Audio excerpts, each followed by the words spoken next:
હકી આવાજ ન્યૂઝમાં આપનું સ્વાગત છે। હું છું અજીત ઝુપેલવાલા। સમાચારમાં વાત કરીએ તો જૂનાગઢના ભેસાણ તાલુકાની રાનપુર ગામની સ્ટેટ બેંક ઓફ ઇન્ડિયાની શાખા વીમા યોજના દ્વારા એક્સિડન્ટમાં મૃતકના વારસદારને 50 લાખનો ચેક અર્પણ કરવામાં આવ્યું હતું। રિવોટ રૂઝે બરબ।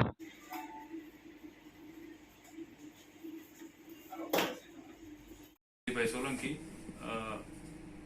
મારા પપ્પાનું ઇન્સ્યોરન્સ હતું 1000 વાળું SBI બ્રાન્ચમાં, જેના 20 લાખ અને ડિફેન્સમાં હતા જેના 30 લાખ રૂપિયા આજે SBI સાહેબ પ્રદ્યુમન કુમાર પાંડે સાહેબે અર્પણ કર્યા 50 લાખ રૂપિયા, જેનો અમે આભારી છીએ।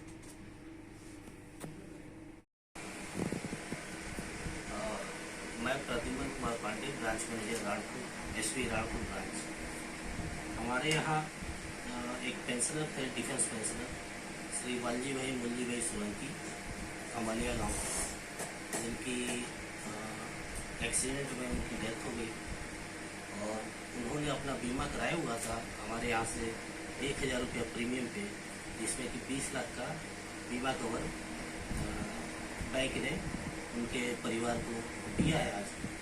और उनका चूँकि डिफेंस पेंशन अकाउंट था तो अकाउंट पे भी बीमा था और उस बीमा का 30 लाख रुपया आज हमने उनके लड़के श्री संदीप वालजी भाई सोलंकी को हैंड ओवर किया है।